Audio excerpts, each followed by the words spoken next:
Lawyers for Donald Trump asked a federal judge on Monday to throw out a series of lawsuits brought by Democratic lawmakers and 2 Capitol police officers over injuries from the January 6th riot in the first major test over whether the former president can be held liable for the deadly assault on the Capitol. Trump's lawyer, Jesse Benall, argued that Trump was immune from the lawsuits because he was acting within the scope of his official presidential duties. It's an interesting and thorny case. There's various forms of immunity at play here. Trump was sitting president on January 6th and he enjoys some immunity for acts that he did as president. But the judge hearing the case questioned why Trump remained silent for nearly 2 hours during the riot, wondering aloud whether Trump, quote, plausibly agreed with the conduct of the Capitol rioters. Trump was already impeached by the House and acquitted by the Senate on the charge of inciting the Capitol riot. A lawsuit filed by Democratic Representative Eric Swalwell makes similar claims of incitement against Trump's closest allies, who also spoke at the January 6th rally, including Rudy Giuliani, Donald Trump Jr., and Republican Congressman Mo Brooks. At Kayanja Junior School on the outskirts of the capital, Kampala, there's excitement in the air. Parents are doing the school drop-off for the first time in almost 2 years, and many can't hide their relief that the world's longest school shutdown due to COVID-19 has ended. Imagine for 2 years having them. In the first months, we were trying to struggle with teaching them. Of course, it's difficult for a parent to be tutoring their own child, then you go to work, and then when you leave them assignments, they don't get to do anything at all. Schools in Uganda closed in March 2020, shortly after the first case of COVID-19 was confirmed on the African continent. Some classes reopened in February last year, but shut down again 4 months later as the country faced a surge in infections.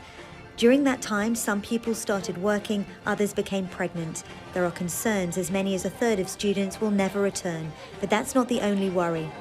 Omicron has just hit, and the president says if the intensive care unit cases reach 50%, we shall be going back into lockdown. So there is a lot of fear, and the children don't know what is coming next.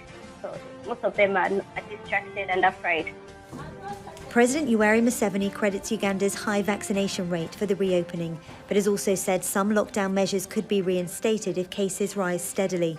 Head teachers say the last 2 years have had a devastating effect on children and warn that closing schools again would be a mistake. I hope that this time there is no closure again. Let us manage these situations as they come, from schools, nearest health centers, and then life continues like that. Children in Uganda are once again experiencing one of the most important parts of their lives, education. But for how much longer remains to be seen. Victoria.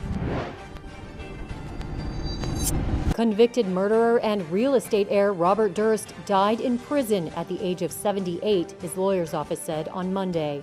His death comes just months after Durst was sentenced to life in prison without the possibility of parole for murdering his best friend, Susan Berman, in 2000. A long-delayed punishment for a man who largely evaded the law for nearly 40 years.